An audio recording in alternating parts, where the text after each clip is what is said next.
వరకు నీ ఆత్మ సన్నిధిని మా మధ్యలో ఉంచి మీరే నడిపించమని యేసుక్రీస్తు పరిశుద్ధ నామమున ప్రార్థించి వేడుకొంచున్నాం తండ్రి. ఆమేన్. ఆమేన్. Keep it there. Don't go here and there. After prayer you distribute. After prayer, sit there. Sit. Hallelujah. Hallelujah. సంఘము భక్తిహీనతలో ఉండకూడదు. ఆమేన్. సంఘము భక్తిహీనతలో ఉండకూడదు. భక్తి పరులమని చెప్పుకొని భక్తిలో ఉన్న శక్తిని ఆశ్రయించని వారంగా మనం ఉండకూడదు. హల్లెలూయా. హల్లెలూయా. కొద్దిసేపు వేడైనా కానీ తట్టుకోనండి, ఏమీ పర్వాలేదు. మన శరీరాలకు పెద్ద నష్టమేం జరగదు. నేను కూడా ఇంతదాకా విన్న మాటలన్నిటిని ఆధారం చేసుకొని కొన్ని మాటలు నేను జ్ఞాపకం చేస్తాను.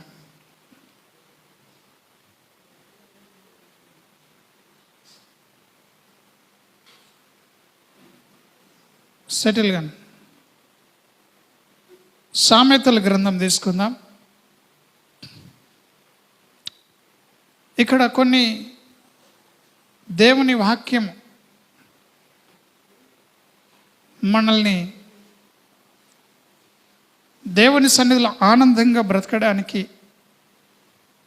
నడిపిస్తుండగా ఆ వాక్యాన్ని మనం అందరం కూడా గైకొందాము. మత్తయి సువార్తలో 11వ అధ్యాయంలో దేవుని మాట సెలవిస్తూ ఉన్నది. ఆయన కాడి సులువుగా, ఆయన భారము తేలికగా ఉన్నదని మనము 20-30 వచనాల్లో చూసుకుంటున్నాం. మత్తయి సువార్త 11:30. సెటిల్గా నమ్మ అందరూ కూడా కూర్చోండి. ప్రతి ఒక్కరు వినండి. పరిశుద్ధాత్ముడు మనకు బోధిస్తున్నాడు అన్నటువంటి ఆశ మీరు కలిగి ఉండండి. అప్పుడు దేవుడు మీ ఆశను బట్టి నన్ను నింపుతాడు. ఆమేన్. కొంతమంది సేవకులు చెప్తున్నారని నేను నవీన్ దగ్గర విన్నాను నిన్న.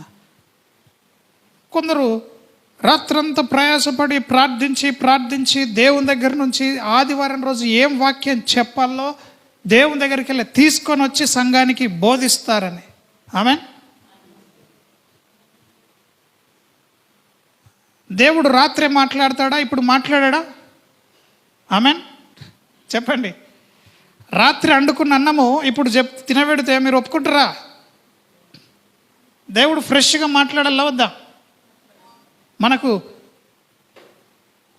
పాసిపోయిన అన్నం కావాలా? వేడి అన్నం కావాలా మనకి? చెప్పండి. నిన్న తమ్ముడు అంటున్నాడు, కొంతమంది సేవకులు మరి దేవుని దగ్గర ఎంతో ప్రార్థన చేసి వాక్యాన్ని ధ్యానం చేసి దేవుని దగ్గర నుంచి వాక్యాన్ని పొంది వచ్చి బోధిస్తారు అని కొందరు ఉంటారు ఆ విధంగా. కానీ మనకున్న నడిపింపది కాదు. మనం ఎగిరే సంఘం. చెప్పండి, పక్కలకు చెప్పండి. మనం ఎగిరే సంఘం. మనం ఎగరడానికి మనం రెక్కలు ఆడించే సంఘం కాదు ఇది. రెక్కలు చాపి ఎగిరే సంఘం అని చెప్పండి. ఈ రెక్కలు చాపే అనుభవం అందరికి ఉండదు. పరిగెత్తాలా, ప్రయాసపడాలా, నడవాలా, నడిచే పరిచర్యలు కొందరికి ఉంటాయి. ఆమేన్. నడిచే పరిచర్యలు కొందరి ఉంటాయి, పరిగెత్తే పరిచర్యలు కొందరి ఉంటాయి. కానీ రెక్కలు చాపి ఎగిరే పరిచర్యలు కొందరి ఉంటాయి. హల్లెలూయా. మనది ఫ్లయింగ్ మినిస్ట్రీ. ఆమేన్. మనది ఎగురుతున్న, రెక్కలు చాపి ఎగురుతున్నటువంటి సంఘ పరిచర్య మనకిచ్చింది. ఉత్తమమైనది, ఉన్నతమైనది, అద్భుతమైనది, గొప్ప పిలుపు, ఉన్నత పిలుపు. ఆమేన్. అందరిని దేవుడు పిలుస్తాడు. కానీ పిలుపుకు తగినటువంటి ఉద్దేశము తెలవక పిలిస్తే పిలిచాడు, కానీ ఏం చేయాలి నీవు అన్నది సగం మందికి తెలియదు. కాలింగ్ అనేది కాదు, కానీ పర్పస్ అనేది చాలా ఇంపార్టెంట్. నువ్వేం చేయాలి ఈ దినం, ఇప్పుడు ఏం వినాలన్నది. ఆమేన్. యెషయా గ్రంథంలో ఆ మాట చూస్తున్నాం మనం. ఇప్పుడు ఈ మత్తయి సువార్తలో చదువుతున్నాం కదా, ఏమని?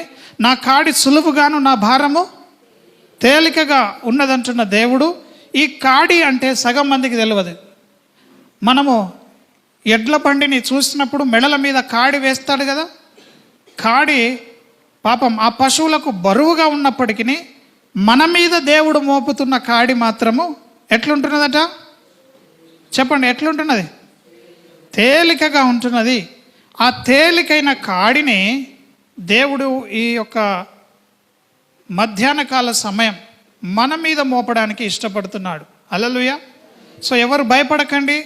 దేవుడు ఎటువంటి కాడి మోపుతాడో, ఎంత భయంకరంగా ఉంటుందో, ఎంత బాధాకరంగా ఉంటుందో అని ఎవరు కూడా చింతించాల్సిన పని లేదు.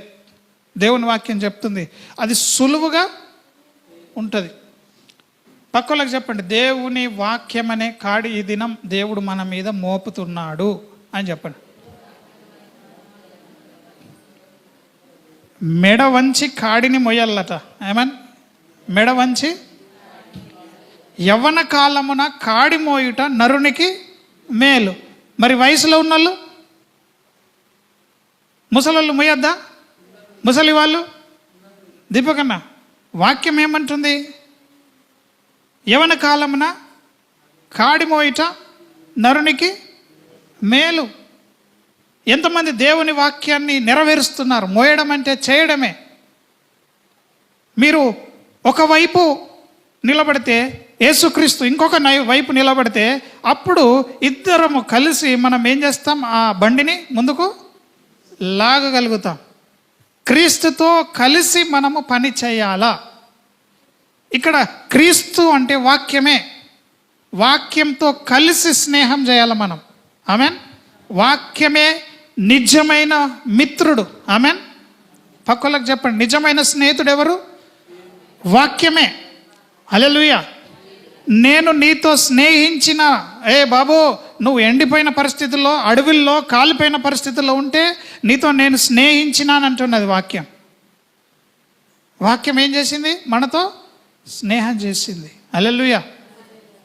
మీరు కనుక మీ ఇంట్లోని మనుషులని, డబ్బులని, మీ బలాన్ని నమ్ముకుంటే ఒకరోజు దెబ్బతింటారు. ఒకరోజు కాదు, ఇప్పుడే దెబ్బతింటారు. దేవుడు ఇంకా చూసి చూడనట్టు ఉంటలేదు. ఇప్పుడు వెంటనే మనకు రిజల్ట్ ఇచ్చేస్తూ ఉన్నాడు. హల్లెలూయా. కాబట్టి వాక్యంతో స్నేహం చేయాలా? యేసు ప్రభువు మనకు మంచి స్నేహితుడని అనుకుంటున్నాం, కానీ యేసు ప్రభు అంటే ఎవరో కాదు, వాక్యమే. వాక్యమే శరీరధారి అయి మన మధ్యలో కృపాసత్య సంపన్నుడుగా వచ్చాడు. షారోన్కి అర్థమవుతుందా? యేసుక్రీస్తు అంటే ఎవరు? వాక్యమే యేసుక్రీస్తుగా మారండి. ఇప్పుడు యేసుక్రీస్తుడు నిజమైన స్నేహితుడు అంటున్నాం మనం. ఇప్పుడు యేసుక్రీస్తు నిజమైన స్నేహితుడు అంటే ఎవరు మనతో స్నేహం చేస్తున్నారు? రిపికమ్మ, ఎవరు మనతో స్నేహం చేస్తున్నారు? దేవుని మాట ఏమైపోయింది? దేవుడిగా మారిపోయింది. యేసుక్రీస్తుగా శరీరం ధరించింది. వాక్యమే దేవుడై ఉండేను. ఆమెన్. ఆ వాక్యం ఏమైంది? శరీరధారిగా మన మధ్యలోనికి వచ్చినాడు. హల్లెలూయా. ఇంత మట్టుకు అర్థమైందా? నిజమైన స్నేహితుడు అంటే యేసుప్రభు అంటున్నాం. యేసుప్రభు అంటే ఎవరో కాదు, వాక్యమే. ఇప్పుడు ఈ సంఘము వాక్యంతో స్నేహము చేయాలా? ఈ వాక్యము మన మెడల మీద దేవుడు మోపుతున్న కాడి. మనం బలమైన ఎద్దుల్లాగా ఉండాలా. ఆమెన్. హల్లెలూయా. మన పిల్లలు కూడా ఎట్లుండాలా? బలములు మోసే ఎద్దుల్లాగా ఉండాలా, బరువులు మోసే ఎద్దులు. ఆమెన్. ఎంతమంది దేవుని వాక్యం అనే కాడిని మోస్తారు? ఎంతమంది ఆ కాడిని అక్కడనే ఎత్తేస్తారు? చెప్పండి. ఇది ఇవన్నీ చెప్పాలంటే నాతో కాదు. ఇంత కష్టం ఉంటుందంటే నేను దేవుని వాక్యంలో నేను దేవుని నమ్ముకోను, చర్చికి రానంటే మంచిది. హల్లెలూయా. ఎంతమంది దేవుని వాక్యం అనే కాడిని మోయడానికి సిద్ధంగా ఉన్నారు? బాబు అంత ఈజీ కాదు. మాట ఇచ్చినంత అబద్ధికులంతా నరకంలో వేయబడతారన్నది. అంత ఈజీగా దేవుని సన్నిధిలో అయ్యో అనేసి నా నోరు జారిపోయింది అంటే కుదరదని వాక్యం చెప్తున్నది. దూతలు రాసుకుంటాయి మన మాట. ఎంతమంది దేవుని వాక్యం అనే కాడిని మోయడానికి ఇష్టపడతారు? ఇంతవరకు చెప్పాడు, మీ సేవకుడు దీవించబడినట్టు మీరు దీవించబడాలా. ఆమెన్. సేవకుడు ఒక్కడే ధనవంతుడు అయిపోయి మీరంతా దరిద్రులు ఉండే అవసరం లేదు. మీ ఒక్క రూపాయి కూడా మీరు సేవకునికి ఇవ్వాల్సిన పని లేదు. ఆమెన్. మిమ్మల్ని సేవకుని పోషించేది ఎవరు? దేవుడే. ఆమెన్. మన ఉద్యోగాలు కాదు, మన సంఘాలు కాదు, ధనికులు కాదు, ఇంకెవరో కాదు మనల్ని పోషించేది. ఎవరి మీద ఆధారపడాలా? మనం దేవుని మీద ఆధారపడాలా. నువ్వు అనుకుంటుండొచ్చు నేను కానికిస్తేనే సంఘం నడుస్తుందని. నీకు జ్వరం వస్తే ఎక్కడికి వెళ్ళి తెస్తావు కదా? నీకు కష్టం వస్తే ఎక్కడికి వెళ్ళి తెస్తావు? దేవుడు ఇవ్వకుండా ఎక్కడికి వెళ్ళి తెస్తాము? డబ్బు ఎవరిది? దేవుంది. చెప్పండి, పక్కలకు చెప్పండి, నీ దగ్గర ఉన్న డబ్బు అంతా దేవుందని చెప్పండి. అది నీకు దేవుడు ఇచ్చిందని చెప్పండి. ఓ నేను కష్టం చేసినాను అనుకోకండి. నువ్వు కష్టం చేసుకోవడానికి జ్ఞానము, నువ్వు కష్టం చేసుకోవడానికి ఆరోగ్యము కూడా దేవుడే ఇస్తున్నాడు. ఆమెన్. కాబట్టి ఎప్పుడు అన్నిగి మనకి తగ్గించుకొని మనం దేవుని సన్నిధిలో ఉండాలా. మన దగ్గర ఉన్నవన్నీ కూడా దేవుని అని చెప్పండి. నా దగ్గర ఉన్నదంతా దేవుని అని చెప్పండి. నా పిల్లలు దేవుని పిల్లలని చెప్పండి. నా కుటుంబము దేవుడిచ్చిన కుటుంబం దేవుందని చెప్పండి. నాకున్న వస్తు వాహనాలన్నీ దేవుడిచ్చినాయని చెప్పండి. ఆమెన్, ఆమెన్, హల్లెలూయా. మీరు ఎప్పుడైతే ఈ అండర్స్టాండింగ్కి వస్తారో అప్పుడు మీ కంటికి కనిపించేది ఏది మిమ్మల్ని అభ్యంతర పెట్టదు. నీ కుమారుడు, నీ భార్య, నీ పిల్లలు, నీ ధనము దేవుని పనిని జరిగించడానికి అడ్డు రావు. ఆమెన్. నీకు ఎంతకాలము ఈ కంటికి కనిపించే దాని మీద మనస్సు పెట్టుకుంటావో అంతకాలము నీవు దేవుని సన్నిధిలో మోసపోతూ ఉంటావు. అందుకనే ఈ దినం దేవుడు మొట్టమొదటి గుర్తు చేస్తున్న మాట, నీ మీద దేవుడు ఏం పెడుతున్నాడు? దేవుని వాక్యం అనే కాడి. పక్కలకు చెప్పండి, వాక్యం అనే కాడిని మోద్దాం అని చెప్పండి. చెప్పండి, అందరు కూడా చెప్పండి, వాక్యం అనే కాడిని మోద్దామని చెప్పండి. ఈ దినము నేను దేవుని వాక్యం అనే కాడిని మోస్తానని చెప్పండి. చెప్పండి, చెప్పండి, ఈ దినం నేను దేవుని కాడిని మోస్తానని చెప్పండి. గట్టిగా చెప్పండి. ఇప్పుడు చెప్పండి, ఎట్లా మోద్దాం? ఏడ్చుకుంటా తుడుచుకుంటా మా సారీలు అన్నీ వేరే వేరే చెప్పి నన్ను చేస్తారా? ఎట్లా మోస్తారు కాడి? మా సార్ ఎన్నాడు ఏమన్నాడు, ఇవాళ ఎన్నెన్నో అన్నాడు అంటారా? చెప్పండి, ఏం చేస్తారు? దేవుడు మరి మనకు చెప్పి దెబ్బలు కొడతాడు. ఆమెన్. వర్షం వస్తుంది, ఒక ఓడ తయారు చేయన్నాడు, చెప్పకుండా వర్షం వచ్చిందా? మీ జీవితాల్లో సేవకుల ద్వారా దేవుడు ప్రతిసారి జ్ఞాపకం చేస్తూనే ఉన్నాడు. ఉన్న ఆరోగ్యాన్ని పాడు చేసుకోవద్దు. మా ఇంట్లో నల్లలు మిస్యూజ్ చేసుకున్నారు, ఇప్పుడు నల్లలలో నీళ్ళు వస్తలేవు, ఆ ట్యాపులలో వాటర్ వస్తలేవు. సిలిండర్లు మిస్యూజ్ చేసుకున్నారు, ఇప్పుడు ఒక్క పొయ్యి కూడా పనిచేస్తలేదు. ఎన్నిసార్లు ఎన్ని పొయ్యిలు మార్చి ఎన్ని రిపేర్లు చేసిన పొయ్యిలు పనిచేస్తలేవు. స్విచ్ బోర్డులు టప్ టిప్ అని ఫ్యాన్లు వేసిరు, కట్కలు వేసిరు, ఇప్పుడు అవి కూడా పనిచేస్తలేవు. అంటే నా అనుభవం చెప్తున్నాను. దేవుడిచ్చిన దేన్నైనా మనము మిస్యూజ్ చేసుకుంటే, వ్యర్థంగా వాడుకుంటే మనం దానికి తప్పకుండా వెల చెల్లించాల్సి వస్తుంది. ఆమెన్. సో ఆరోగ్యం ఎవరిచ్చారు? దేవుడిచ్చిన ఆరోగ్యం కాబట్టి దేవుని కొరకే వాడుకోవాలా. ఆమెన్. అబ్బో, ఎంతమందికి అర్థమవుతుందో లేదో పాల్సని చెప్తలేడు. కుటుంబం ఎవరిచ్చారు? కుటుంబం ఎవరిది? ఎవరి కొరకు సంపాదించడం వల్లనే. నా పిల్లలు రేపు నా కొరకు బ్రతకాలనుకుంటారా? అట్లా అనుకుంటే దెబ్బతింటారు. సేవకుడు ముందే సిగ్నల్ ఇస్తూ ఉన్నాడు. ఆమెన్. ధైర్యంగా చెప్పగలుగుతాను, 14 సంవత్సరాల కారు అది, జాగ్రత్తగా చూసుకున్నాను. ఈ దినం నువ్వు ఎక్కడికి వెళ్తానన్నా తీసుకెళ్తుంది. అయ్యో నేను ముసలైపోయినాను, అది 14 సంవత్సరాలు అయిపోయిందని అంటదా కారు? అన్నది. ఎందుకు? దేవుడు ఆశీర్వదిస్తూనే ఉన్నాడు, దానికి కావలసిన వనరులన్నీ ఇస్తూనే ఉన్నాడు, రిపేర్కి ఇస్తూనే ఉన్నాడు. కానీ నీకు మాత్రం తినడానికి తిండికి ఇస్తలేడని అంటే ఎక్కడో తప్పు జరుగుతుంది. ఆమెన్. ఒక వస్తువును దేవుడు అంత ప్రేమిస్తుంటే రక్తం గార్చిన నిన్ను ఇంకెంత ప్రేమిస్తాడు, అంతేనా కాదా? హల్లెలూయా. ఎంతమందికి అర్థమవుతుంది నేను చెప్తున్న బాధ? కాబట్టి ఈ కాడిని మోయడానికి ఇష్టపడే సంఘాన్ని దేవుడు ఏం చేస్తాడంటే గొప్పగా ఆశీర్వదిస్తాడు. ఎందుకంటే ఆ సంఘము దేవుని దగ్గర నేర్చుకుంటుంది. ఏం చేస్తుంది? నేను సాత్వికుడును గనుక మీరు నా యొద్దకు వచ్చి నా కాడి ఎత్తుకొని నా యొద్ద నేర్చుకోవాలా. వాక్యం తెలవాలా మనకి, నేర్చుకోవాలా నువ్వు. మత్తయి సువార్త 11లో 29వ వచనంలో ఏమనున్నది?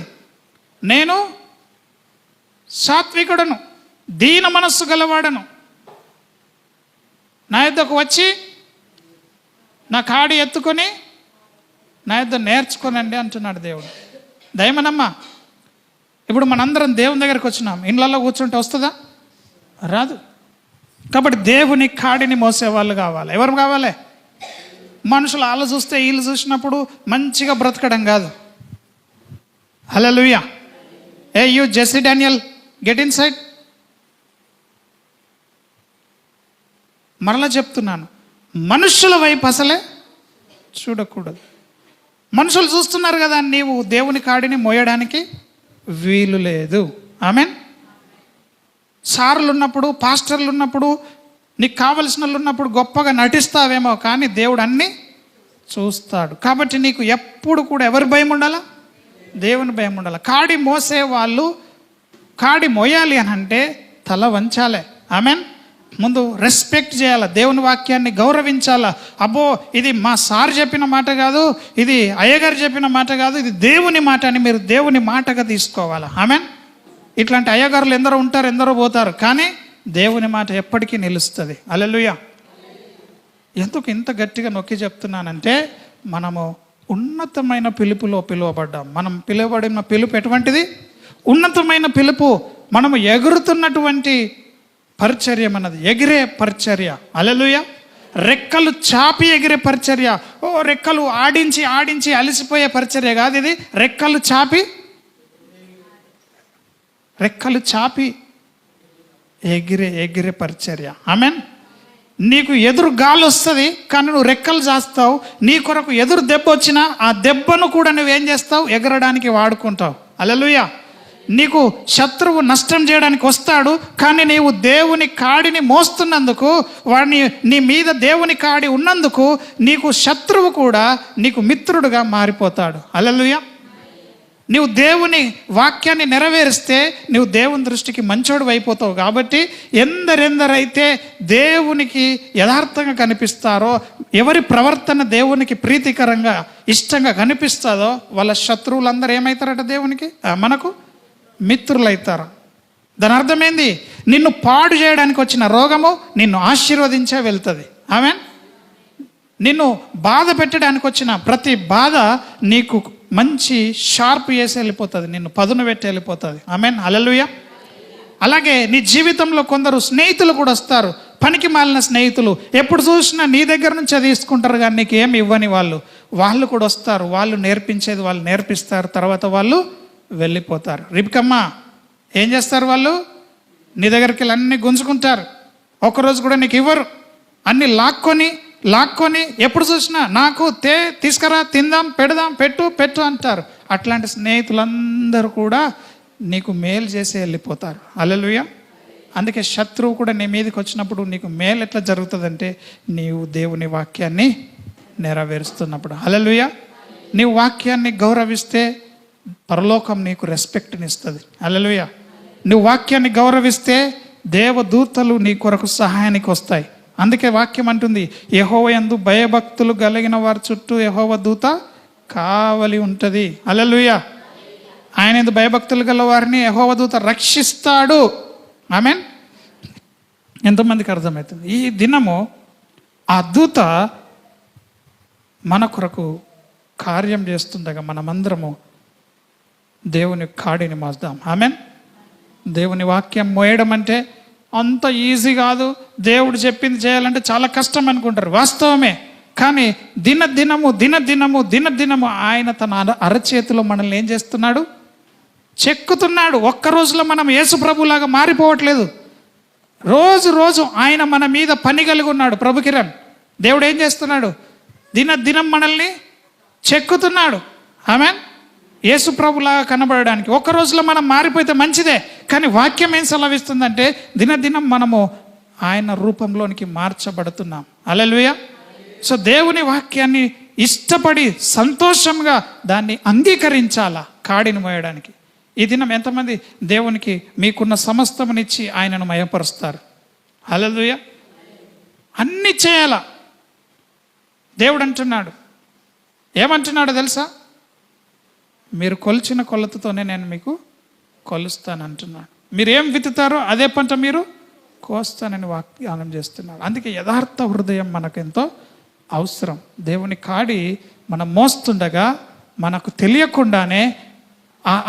తెలియకుండానే మనకున్నటువంటి కాడి ఏమవుతుందో తెలుసా? అయ్యో మీకు అర్థం కావట్లేదు, వినండి.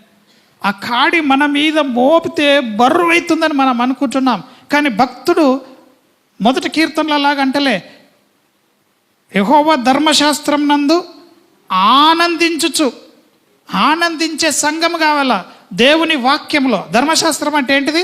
దేవుని మాట. ఆమెన్. ధర్మశాస్త్రం అంటే ఏంటిది? దేవుని మాట. అమ్మ మళ్ళొకసారి చెప్తున్నా, సనుక్కుంటూ గునుక్కుంటూ నీవు దేవుని సన్నిధిలో గడుపుతానంటే అది నీవు ఇంకా శరీరంలో ఉండి నడుస్తున్నావని అర్థం. ఆమెన్. సనుగులు గునుగులు ఉన్నోళ్ళు ఆ కాడి ఏమవుతుంది? వాళ్ళకి బరువు అయిపోతుంది. ఆమెన్. ఉన్నాయా మనకు సనుగులు, సంశయములు, బాధలు, ఈర్ష్యలు, కక్షలు, భేదములు, విమతములు, మత్సరములు? బైబిల్ చెప్తున్న క్రియలు ఇవన్నీ శరీర స్వభావం. శరీరంలో ఉన్న వాళ్ళు దేవుని వాక్యాన్ని నెరవేర్చడం చాలా కష్టమవుతుంది. వాళ్ళు అంటారు, అమ్మో పాస్టర్లలాగా బ్రతకడం చాలా కష్టం. చాలామంది నా పెళ్లి విషయంలో అమ్మలు సంబంధం వెతుకుతున్నప్పుడు, పాస్టరా? అమ్మో పాస్టర్ అంటే మాకు కుదరదు, అంత నీతిగా మేము క్రిస్టియన్ కుటుంబాలు.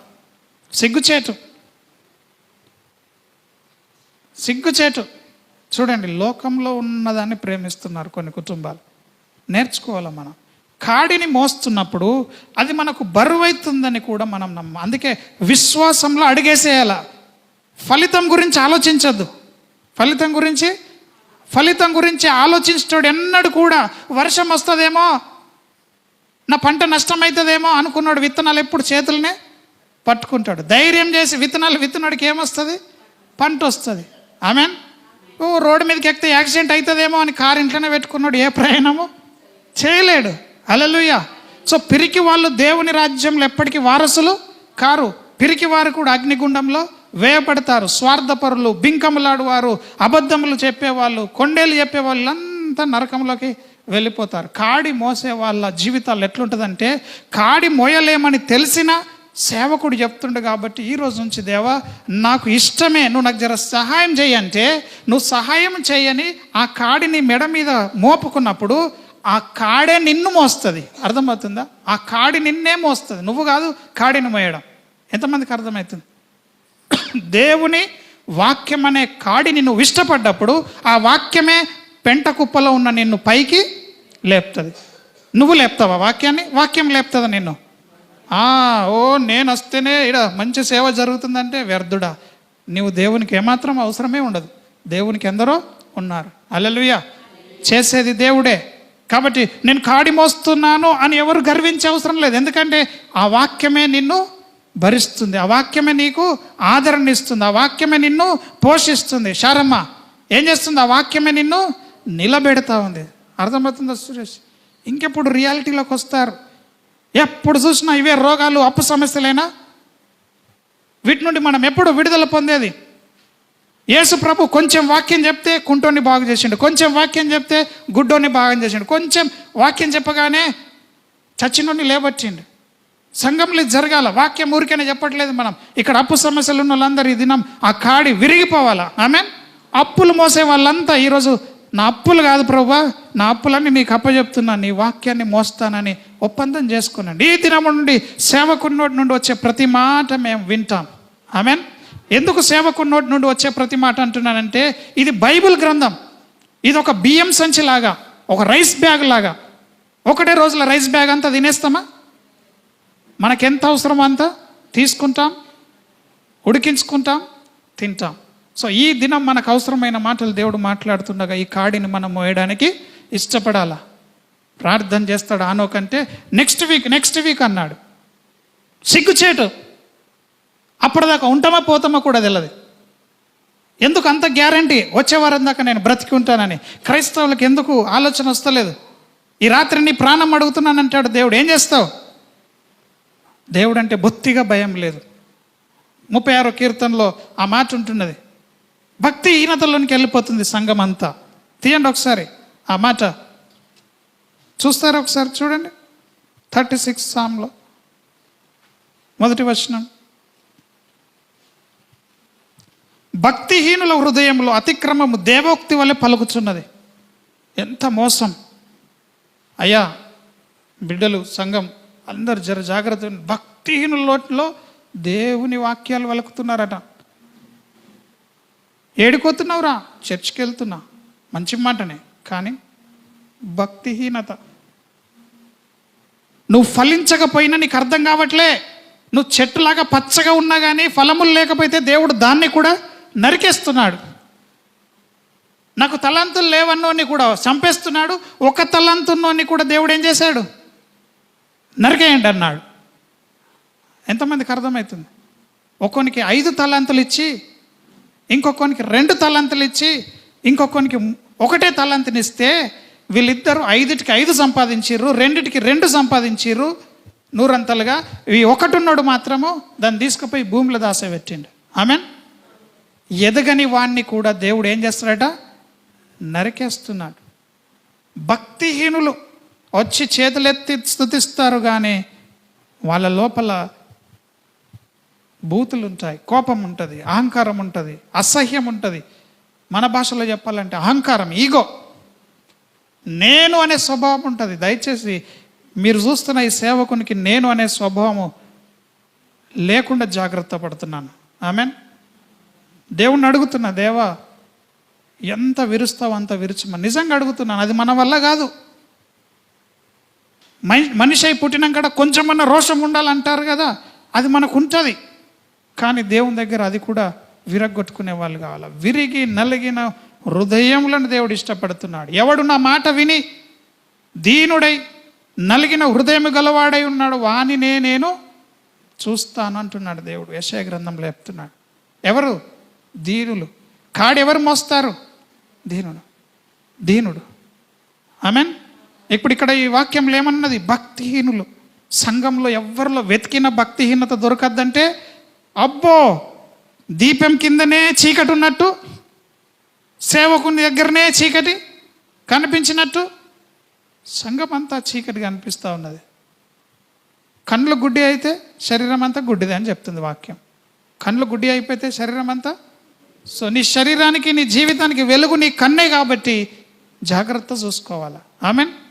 దయచేసి ఆ చీకటి స్థానంలో ఎవరు ఉండకూడదు. సేవకుడు వెలుగుతూ ఉంటే సేవకుని కిందనే చీకటి ఉంటే ప్రాబ్లం. ఎంతమంది ఒప్పుకుంటారు ఈ మాట? రిబికమ్మ ఒప్పుకుంటుందా? నేను మంచిగా నడుస్తున్నట్టే నడవదు, ఎదుటోడు కూడా మంచిగా ఉండాలి, లేకపోతే రోడ్డు మీదకి వెళ్తే యాక్సిడెంట్ అవుతుంది. అందరూ బాగుండాలి సంఘం అన్నప్పుడు. చేయికే కదా క్యాన్సర్ వచ్చింది, నాకేం కాదని చేయిని బాగు చేయకుండా ఉంటావా? చేయికి క్యాన్సర్ రోగం వచ్చిందంటే శరీరం అంతటికి వచ్చేస్తుందని భయంకి ఏం చేస్తావు? ఒక్క నిమిషం, ఒక్క సెకండ్ కూడా ఆలోచించకుండా డాక్టర్ దగ్గరికి వెళ్ళిపోవాలని వెళ్ళిపోయి చేయి అవసరమైతే కట్ కూడా చేసేస్తావు. చేయిని కట్ చేయాలంటే ఏమంటావు నువ్వు? శరమా. సంఘంలో ఒకళ్ళకి రోగం వస్తే ఆ రోగం సంఘం అంతటికి పారుతుందని తెలిసి ఆ రోగము ఎక్కడ ఉండకుండా చూసుకోవాలి మనం. చీకటి ఎక్కడ ఉండకూడదు, భక్తిహీనత ఎక్కడ కనబడద్దు. డేంజర్ బాబు భక్తిహీనత. అటు చల్లగలేవు, ఇటు వెచ్చగలేవు, ఇటు నుల్లివెచ్చగా ఉన్నావు కాబట్టి నేను వంశేస్తా అంటున్నాడు. దరిద్రమైన సాగు చేస్తాం మనం, పనికి మాలినటువంటి స్థితిలో ఉంటాం మనం. ఆమెన్. అందుకే భక్తిహీనులంగా ఉండొద్దు. ఆ లోకంలో ఉన్న అన్యులన్నా బెటరు నువ్వు దేవునిలో సరిగా లేకపోతే. అన్యుల కన్నా విశాల మార్గం ఉంది, నీతిమంతులకు ఇరుకు మార్గం ఉంది. కానీ ఈ భక్తిహీనుల కొరకున్న 3వ మార్గము వంకర మార్గం. ఈ వంకర మార్గంలో నువ్వు ఎటు పోతుంటే అటు దేవుడు కూడా నీతో వస్తాడట. తమ వంకర మార్గంలోకి తొలగిపో వారితో యెహోవా కూడా పోతాడంట. అంటే ఇష్టం ఉన్నట్టు నువ్వు చేసిన చేతలు, ఆటలు, పాటలు అన్నీ చూస్తాడు దేవుడు నీతో. నాకేమైతలేదు కదా నువ్వు అనుకుంటావు, కానీ ఒక దినం దెబ్బతింటావు. ఆమెన్. ఆ దెబ్బ తినొద్దనే చెప్తున్నాను. ఇంకేమంటున్నాడు? వారి దృష్టి ఎదుట దేవుని భయము బొత్తిగా లేదట. సంగమా, ఎవరెవరి మాట వింటున్నారో మీరు దేవునికి భయపడుతున్నారా? సంఘాన్ని మనము గౌరవించాలా, సంఘాన్ని మనము ప్రేమించాలా, ఇరుగు పొరుగు వారిని ప్రేమించాలా, దేవుణ్ణి మనము గౌరవించాలా. హల్లెలూయా. దావీదు అంటున్నాడు 18వ కీర్తనలో 1వ వచనంలో, యెహోవా నేను నిన్ను ప్రేమిస్తున్నాను, I will love you God అంటున్నాడు, ఐ లవ్ యూ లార్డ్ అంటున్నాడు. నిర్ణయం తీసుకున్నాడు ప్రేమించడానికి. ఎంతమంది సంఘంలో దేవుని ప్రేమిస్తున్నారు? చేతులు ఎత్తండి ఒకసారి. అయ్యా ఒకసారి చూసుకోండి, ప్రేమిస్తున్నామన్న మీరు అబద్ధికులు కాకుండా చూసుకోనండి. భక్తిహీనులకు దేవుని యొక్క భయము కొంచెం కూడా లేదు. అయ్యో మనుషుల దగ్గర తప్పించుకుంటాం, కానీ దేవుని దగ్గర మనం తప్పించుకోము కదా అని ఎవరైనా ఆలోచిస్తున్నారా? నీకు గిల్టీ ఫీలింగ్ వచ్చే ప్రతిదీ ఆపేసేయి, చేయకుండా. అయ్యో నేను తప్పు చేస్తున్నాను అనిపించిన ప్రతిదీ కూడా నీ కాన్షియస్ ఆత్మని కొత్త నిబంధన ఏమంటుంది? మనస్సాక్షి అని చెప్తున్నది. నీ మనస్సాక్షి నీ మీద నేరారోపణ చేస్తే అది చెయ్యకు. నీ మనస్సు చెప్తుంది నువ్వు తప్పు చేస్తున్నావని, అయినా దాన్ని చేస్తున్నావంటే, మనస్సు చంపుకొని చేస్తున్నావంటే నరకంకే పోతావు. నీ ఆత్మను దేవుడు ఏం చేస్తాడు? చంపేస్తాడు. హల్లెలూయా. ఉన్నారా దావీదు? అర్థమవుతుందా దేవుని మాటలు? హనోక్ భక్తిహీనత సంఘంలో కొంచెం కూడా ఉండదు. ఇక్కడ ఎవరు కూడా భక్తిహీనులు ఉండకూడదు. ఈ భక్తిహీనులు ఏం చేస్తారంటే ఏడ్చుకుంటూ తుడుచుకుంటూ దేవుని వాక్యాన్ని నెరవేరుస్తారు. పోకపోతే వాళ్ళేమనుకుంటారో, పోయితే వీళ్ళేమనుకుంటారో, సారేమనుకుంటాడో, పాస్టర్ ఏమనుకుంటాడో, మా చుట్టాలు ఏమనుకుంటారో, 24 గంటలు వాళ్ళేమనుకుంటారో వీళ్ళేమనుకుంటారో, కానీ దేవుడు ఏమనుకుంటాడో ఎప్పుడు ఆలోచించరు. ఆమెన్. దేవుడికి ఏది ఇష్టమో అది చేద్దామని ఎవడు కూడా ఆలోచించడు. ఆ సభ్యులు ఏమనుకుంటారో, ఈ సభ్యులు ఏమనుకుంటారో, మనుష్యులు ఏమనుకుంటారో, నా భార్య ఏమనుకుంటారో, నా భర్త ఏమనుకుంటాడో అని అనుకుంటారు తప్ప దేవుని స్వరం ఎన్నిసార్లు విన్నా దానికి మాత్రము ఒప్పుకోరు. కానీ ఈ దినము ఆ భక్తిహీనత బొత్తిగా మన ఎదుట నుండి నశించును గాక. అందరము చేతులెత్తి దేవుని స్తుతించుదాం. దేవా, మా సంఘంలో భక్తిహీనత పూర్తిగా నశించును గాక అని చెప్దాం. ఎవరిలో ఆ చీకటి దాగి ఉండకూడదు. ఇక్కడ వెలుగు, మనము లోకంనకు వెలుగై ఉన్నాం. మనము కొండ మీద ఉన్న పట్టణంగా ఉంటున్నాం అన్నాడు. మనం లోకంనకు ఉప్పై ఉన్నాం అంటున్నాడు. సంఘమా, మీరు మామూలు వ్యక్తులు గారు, మీరు బలమైన వాళ్ళు. మీ ఎదుట ఏ పాతాల లోక ద్వారంలో నిలవే అంటున్నాడు. దేవునికి ఇష్టమైన సంఘముగా మనం నిలబడితే ఏ సాతాను క్రియలు మన ఎదుట నిలబడవు.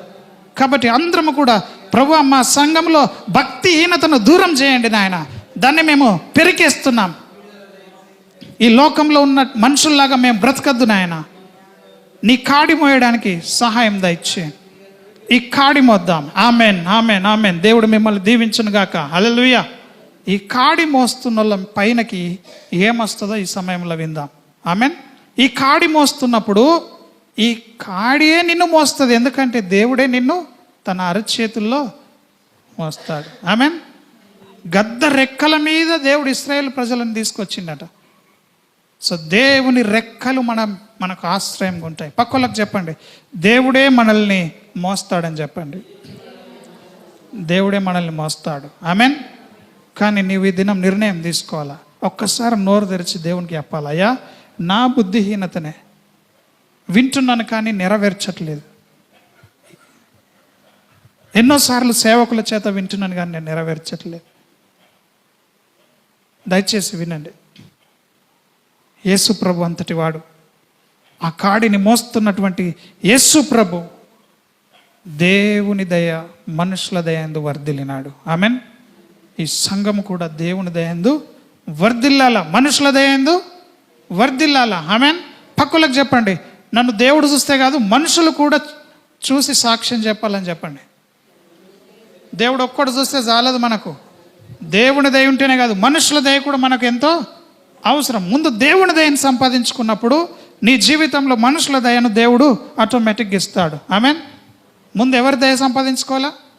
దేవుని దయ. బ్యాంక్ అకౌంట్లు నింపుకోవాలా? దేవుని దయను సంపాదించుకోవడానికి మనం ఇష్టపడాలా. హల్లెలూయా. తగ్గించుకోవాలా. వినయము, విధేయత, చిన్న ఒబీడియన్స్ అంటే చిన్న విధేయత. చిన్న మాట చెప్తే విన్నావంటే చాలు, అన్ని ఇస్తాడు దేవుడు నీకు. పాల్సన్ నిజం. ఎన్ని సంవత్సరాలు అప్పుల్లో ఉంటాం, ఎన్ని సంవత్సరాలు అటువంటి దుర్మార్గపు దుష్టుని చేతుల్లో మనము బందీలుగా ఉంటాం. ఎప్పుడు విడుదల పొందుతాం మనం?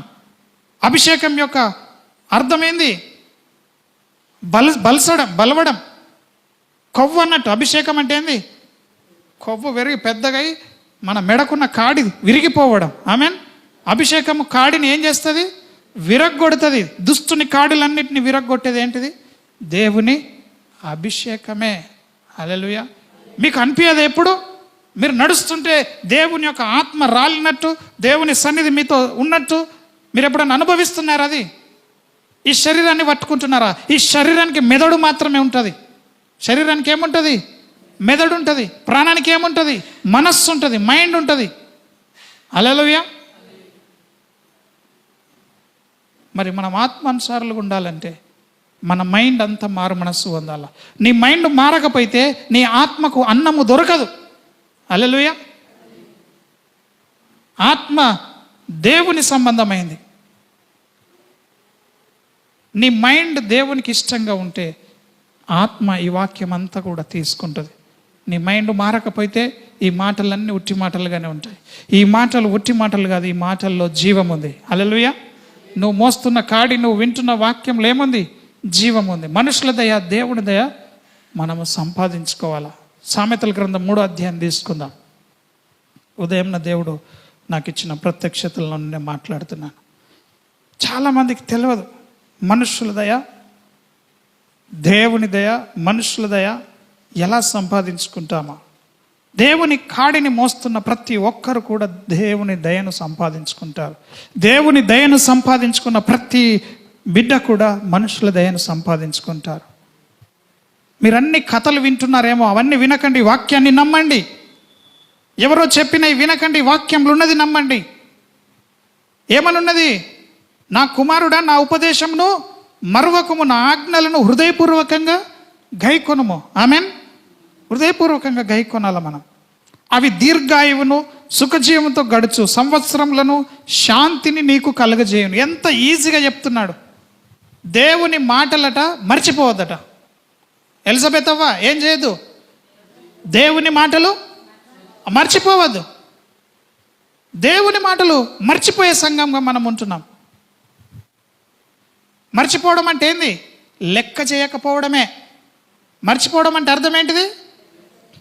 ఖాతరు చేయకపోవడం, లెక్క చేయకపోవడం, భయపడకపోవడం, విలువీయకపోవడం. దేవుని మాటకు ఎవడన్నా విలువిస్తున్నాడా? జోక్ లాగా చూస్తున్నారు. హాస్యాస్పదంగా నవ్వులాటకు వాడుకుంటారు దేవుని వాక్యాన్ని. హల్లెలూయా. జోక్ చేయడానికి వీలు లేదు దేవుని వాక్యాన్ని. నవ్వులాటకు వాడుకోకూడదు వాక్యాన్ని. దేవుని మాటను మరవకుండా ఆయన ఆజ్ఞలు హృదయపూర్వకంగా అనుకోవాలి. దయచేసి సంఘం అందరు ఇటు వినండి. ఆయన ఆజ్ఞల్ని ఎట్లా గైకోనాలంట? సింపుల్. దేవుని కాడి మొయ్యడం ఎంతో కష్టం అనుకుంటారు. వాక్యాన్ని గుర్తుంచుకోలేమా? హృదయం అనే పలకం మీద రాసుకోమంటున్నాడు. అక్కడ ఏమంటున్నాడు? ఇక్కడ చూడండి. అవి దీర్ఘాయువు సుఖజీవంతో గడుచు సంవత్సరములను శాంతిని నీకు కలగజేయును. దయను సత్యమును ఎన్నడూ నిన్ను విడిచిపోనీయకము. వాటిని కంఠభూషణముగా ధరించుకొనుము. నీ హృదయం అను పలక మీద వాటిని రాసుకో. హృదయం అనే పలక మీద వాటిని దేవుడు రాస్తా అంటుండా? ఎవరు రాసుకోవాలి? నువ్వు. హృదయం అనే పలక అంటే నీ హృదయం అంటే ఏంటిది? ఇక్కడ ఈ లబ్డబ్ కొట్టుకునే గుండకాయ అనుకుంటున్నారు హృదయం అంటే. ఆమెన్. మన కాన్షియస్. హల్లెలూయా. మన మనస్సాక్షి, మన ఆత్మ. కొత్త నిబంధనలో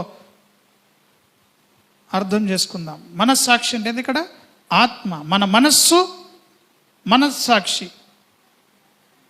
ఆత్మను మనస్సాక్షిని సంబోధిస్తూ ఉన్నారు. హల్లెలూయా. కాబట్టి మనస్సు మారి రూపాంతరము చెందాల. ఏం కావాలా? మనస్సు మారి రూపాంతరం చెందాల. నీ మనస్సు మారకపోతే నువ్వు వింటున్న వాక్యము నీ ఆత్మలో అనగా నీ హృదయంలోనికి వెళ్ళదు, అది రాయబడదు. అందుకే నీకు మనస్సు మారిన జీవితం ఎంతో అవసరం. ఆమెన్. ఆసక్తితో మారు మనస్సు పొందాలట. ఇప్పుడే మారు మనస్సు పొందమంటున్నది దేవుని వాక్యం. ఇంటికి పోయినాక మంచిగా ఉంటుంది కదా, ఇప్పుడే మారండి. ఈ మాటలు వింటుండగానే మీ బ్రతుకుల్లో మార్పులు రావాలి. ఎంతమందికి వస్తుంది? ఎంతమంది నిర్ణయం తీసుకుంటున్నారు?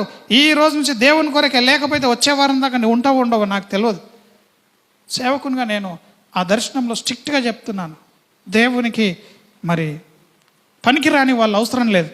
ఒకవేళ మీరు పనికిరాని స్థితిలో ఉంటే ఈ దినం అడగండి, దేవా నేను పనికిరాని స్థితిలో ఉన్నా, నన్ను పనికొచ్చేవాడిగా చేయంటే దేవుడు ఖచ్చితంగా నేనేం చేస్తాడు? పనికొచ్చేవాడిగా చేస్తాడు. ఆయన ప్రేమ కలిగిన దేవుడు, జాలి కలిగిన దేవుడు, కఠినుడు కాదు. శిక్షించి ఆనందించే దేవుడు కాదు. నువ్వు ఆయన కన్నుల ముందట నీవు చనిపోతుంటే చూసుకుంటూ ఎంజాయ్ చేసే దేవుడు కాదు. నువ్వు అప్పుల్లో ఉంటే చూసి ఎంజాయ్ చేసే దేవుడు కాదు. నువ్వు రోగంలో ఉంటే ఆనందించే దేవుడు కూడా కాదు. అన్నీ దేవుని ఆలోచన ప్రకారంగా చేస్తాడు. ఏమంటున్నాడు? నీ హృదయమను పలక మీద వాటిని రాసుకోండి. కాడి మోయడం అంటే దేవుని వాక్యాన్ని నెరవేర్చడం, వాక్యాన్ని హృదయం అనే పలక మీద రాసుకోవడం. అప్పుడు ఏమవుతుందంట? అప్పుడు దేవుని దృష్టి అందును మానవుల దృష్టి అందును నీవు దయనుంది మంచివాడవని అనిపించుకుంటావు. హల్లెలూయా. సో పాస్టర్లు ఊరికేనే ఉంటారని కాదు. ఎన్ని రాత్రులలో ఏడ్చుకుంటావన్నది మీకు తెలియదు. ఎన్నిసార్లు కష్టం వచ్చింది మీకు తెలియదు.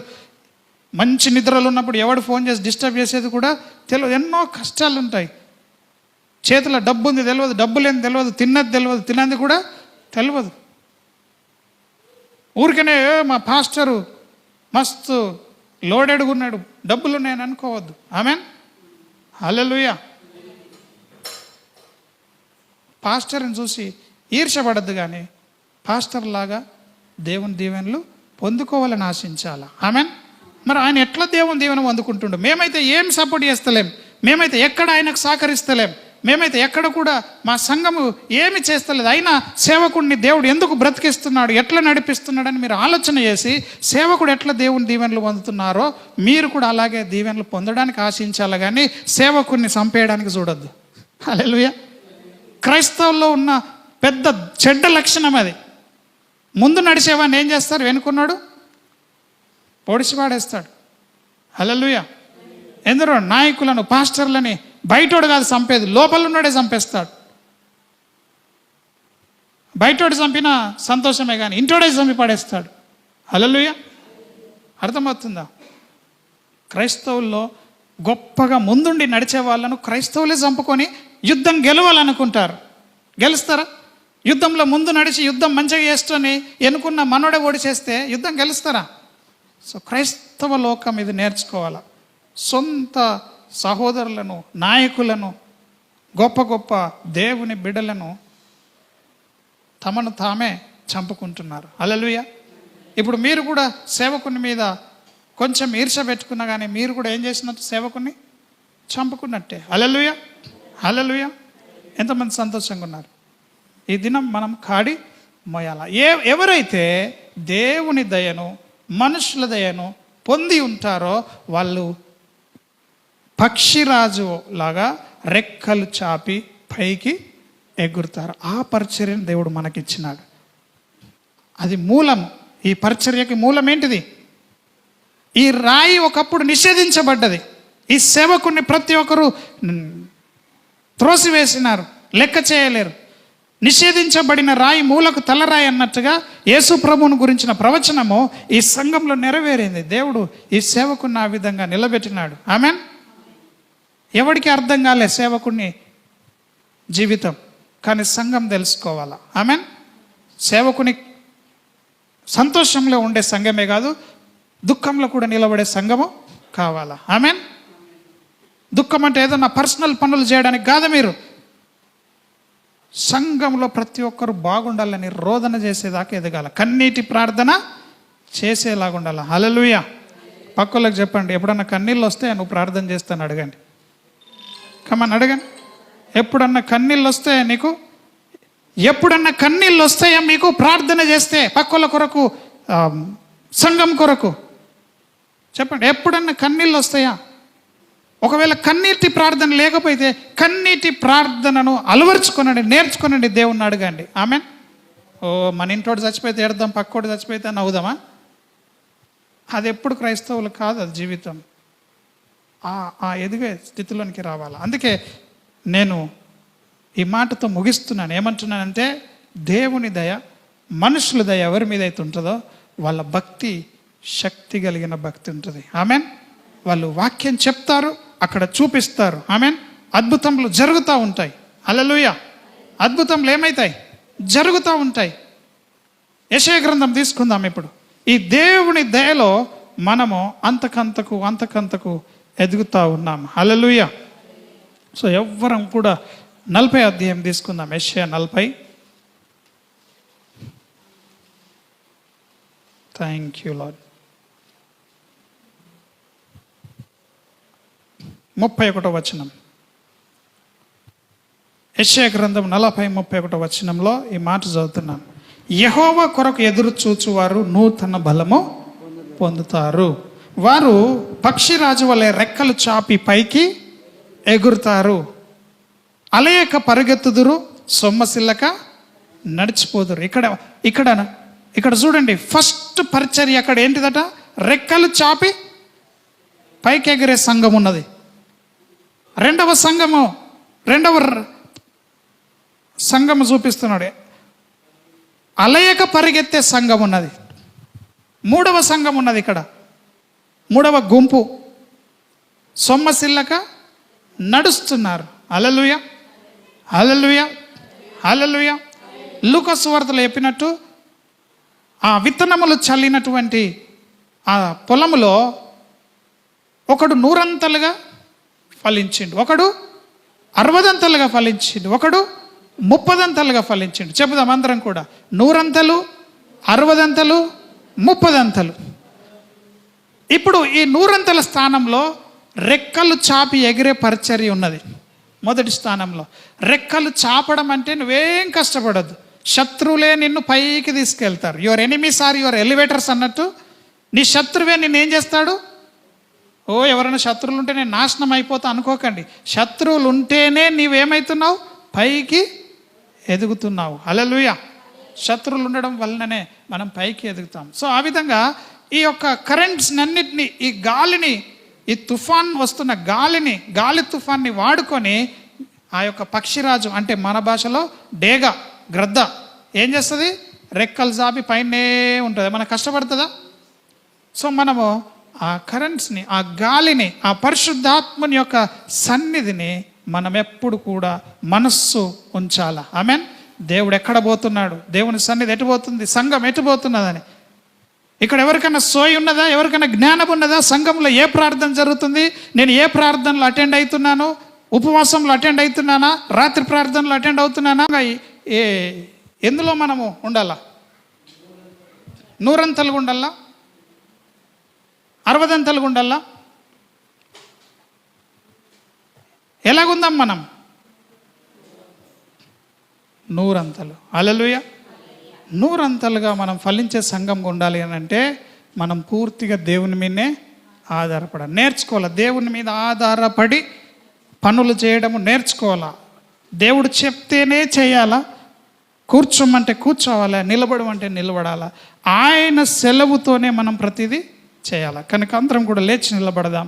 లేచి నిలబడి సంఘము భక్తిహీనతలో ఉండకుండా, భక్తిహీనత సంఘంలో ఎక్కడ కనబడకుండా, ఆ చెడ్డది చీకటి ఎక్కడ ఎవరి జీవితంలో కూడా కనబడకుండా ఉండులాగన మనమందరం కూడా ప్రార్థనలో గడుపుదాం. దేవుని యొక్క కార్యము కొరకు మనం అందరం కూడా ఎదురు చూద్దాం. దేవుడు మనల్ని దీవించును గాక. అందరం కూడా అడుగుదాం. Thank you lord, thank you Jesus lord. కొండలలో